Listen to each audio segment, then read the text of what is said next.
My grandma makes the best tuna pasta in the world, but I have taken her recipe, and I'm sorry, Baranani, if you're watching, and I add heaps of rainbows to it, but the base is all her. I'm going to start with some pasta, some beautiful brown rice pasta. A pinch of salt goes into the pot. And we pop that in. Because I'm using a brown rice pasta, it's going to take a little bit longer to cook, so I'm going to leave that going on the side whilst we focus here. Now, I have got a wonderful non-stick fry pan that I'm going to use, and I know it's ready to go because I've got the thermosignal red dot.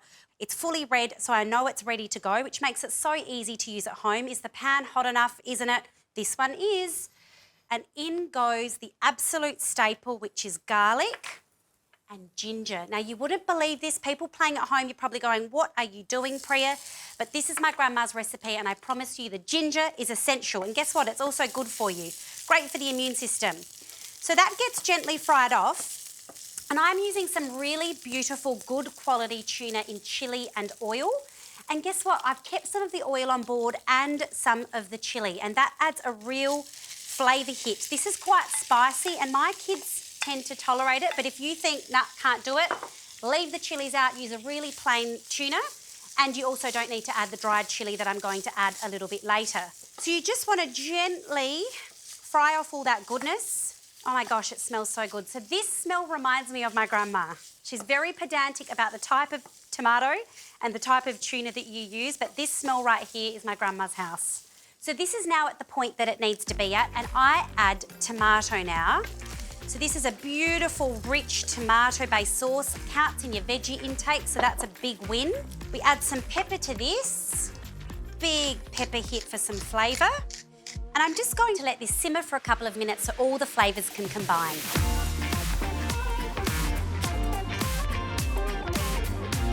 Whilst these things are happening over here, this is normally where my grandma would stop, and that sauce on its own is delicious. But I'm going to take this to the next level. So I love to chuck mushrooms in. And mushrooms are such a versatile veggie because they soak up the flavour of whatever you put them into, and they bump up the veggie intake. So I just thinly slice these. So we've got a beautiful bunch of mushrooms, and all of that gets thrown in. I add pitted Kalamata olives, so my kids love these. And do you know this is how I add some saltiness to the dish? Give it a bit of a stir, and then we add baby spinach. You can use whatever spinach you have. If you've got silver beet in the garden, use it. If you've got any type of spinach frozen in your freezer, chuck it in. And that's going to gently wilt down. It will take about 4 minutes, and then we're going to bring this all together.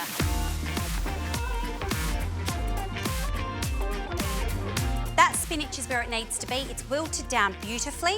I like to put a little extra sprinkle of chilli flakes. Again, if you're looking at this feeling nervous, going, Preeya, it's too much chilli, you just leave it out, but you still have a really nutritious pasta dish at the end of it. Look at this. You can see the olives and the mushrooms and the wilted spinach and the tuna and that beautiful redness. Beautiful pan to cook in because it's non-stick, so everything's coming together beautifully. This is making me salivate. I don't want to lie, I'm getting excited. Now, this is when you want to chuck through your pasta. And if you get some pasta water in, that's not a bad thing. It just adds some flavour and moisture, and that's absolutely fine. So we're going to pop this through, and the heat can go off. My goodness, if that's not getting you excited, it's getting me very excited. Okay, here we go. This is dinner. You can see that chilli there from the tuna. Let's give ourselves a generous serving. Lots of olives. Woo! Look at this. Beautiful, generous sprinkle of Parmesan on top. I do lots of Parmesan with this at home. And then some basil. Look at that. That is dinner ready to go, packed with veggies, so easy to make. I bet you're gonna love it.